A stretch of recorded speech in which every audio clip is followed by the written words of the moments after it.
What if you were afraid of nothing? Nothing.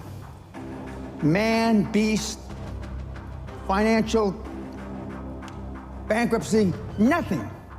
Do you understand what that would mean? How would your life have changed? Once you become fearless, life becomes limitless. I'm not afraid of anything. I should be dead by now. I've been run over by a charging buffalo. Got up, chased it down, killed it. Killed a Kodiak bear with a knife. You can't kill me. I believe that with all my heart. You can't kill me. And of course, the people that I've talked about, Andrew Carnegie, Henry Ford, Rockefeller, Steve Jobs, they're all tough. Snowflakes melt under pressure. In 1986, the average man's handshake pressure was 118 pounds. 2016, 96 pounds. Testosterone levels in sperm counts tested 50 years ago, and today they're producing 60 to 70% the amount of testosterone levels in sperm counts as they did. We're dying out. They're deathly afraid of everything. Everybody's scared to death of what might happen, and so they want to come across as your friend. It's like my snowflake test. You know, the first question, paraphrasing it, what would you do if somebody spit in your wife's face? And the answers range from, well, I try to ascertain what kind of day he was having. And if he had a bad day, I try to be understanding. I'd be in prison for murder. I would beat the guy to death. Is that what we need today? Everybody? No, I'm not saying that's me though. Okay. But I am advocating that the guys act like they had a pair. There's never an easy time to make a hard decision. Never. But what you have to be able to do is pull the trigger, take action. And reading books and listening to podcasts is not taking action. It's just another form of procrastination. The main differentiation between the high-performance people is they believe in the extraordinary. Remember yesterday I said you're never going to exceed your highest and wildest expectation. For those of you that want to be a millionaire, you're never going to make 10 million. For those of you that want to be 10 million, you're never going to make 100 million. For those of you that want to make 100 million, you're never going to be a billionaire.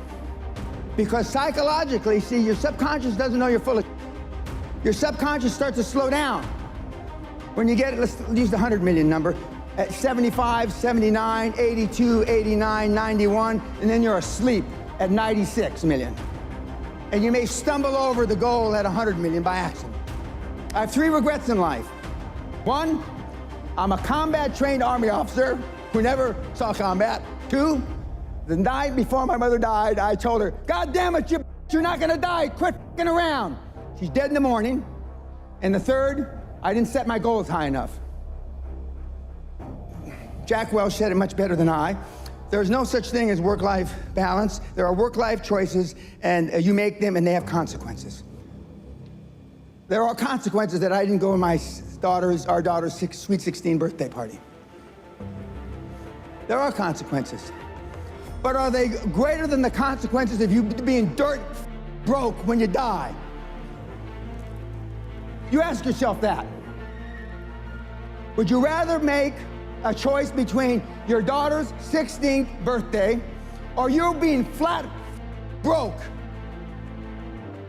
huddled up in a corner, homeless, whenever your time comes? You tell me. But conventional wisdom, political correctness, has it all backwards. You're a bad person because you missed her birthday, right? You're a bad person because you celebrated Christmas in January, right? Horse. And the pundits that give you this horse are poor themselves. Next, you've got to get by your friends. Show me your friends and I'll show you your future, right?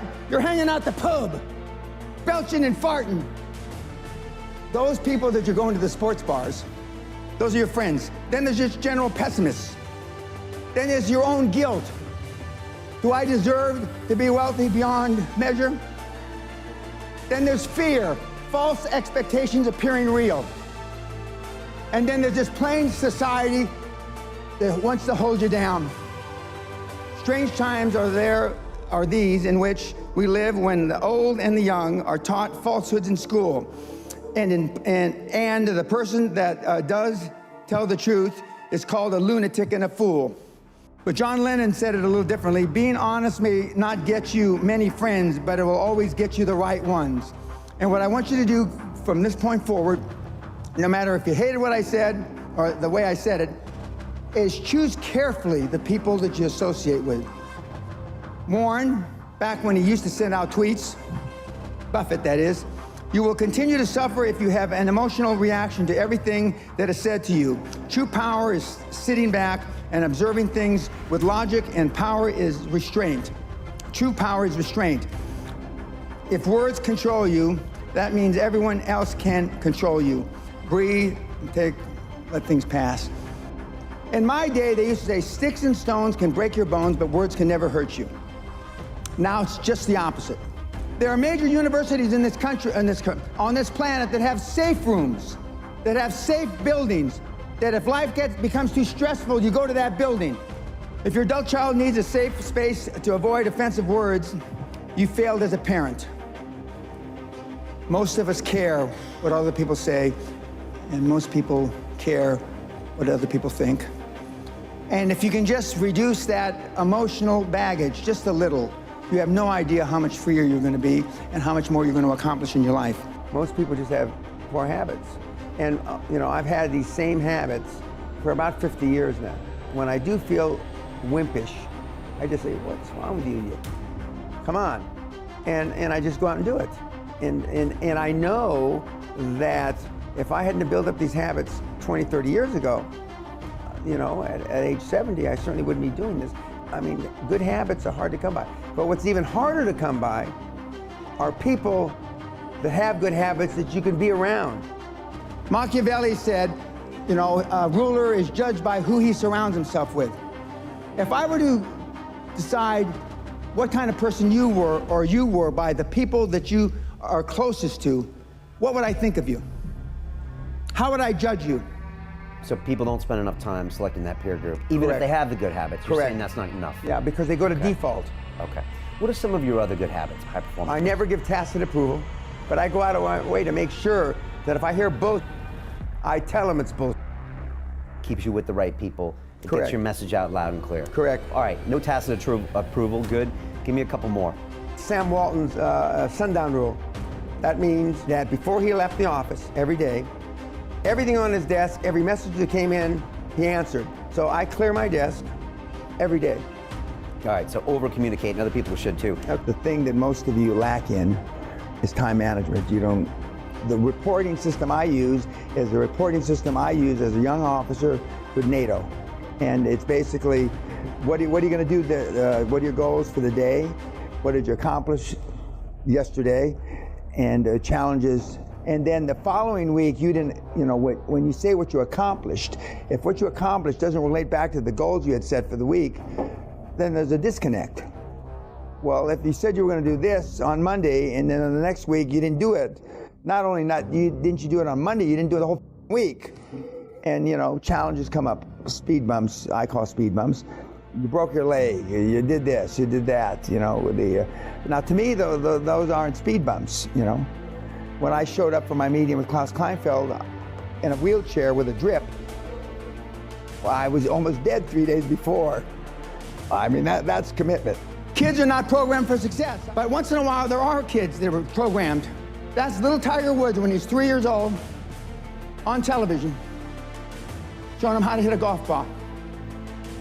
The Williams sisters were programmed for success since they were little. I was programmed by accident. What have you done to program your children for success? My dad only had one goal for me growing up, to keep me alive till I reached the age of reason. So my mother spent her whole life trying to make me what she wasn't. Can you say the same for you, your parents, your children? No. So I'm not here by accident. And yet I still push the envelope. I believe with all my heart, you were meant to achieve. I believe, and this is the only religious thing I'm going to say, is I believe whoever the put us here, however the we got here, we were put here to be all we can be. not a fraction thereof.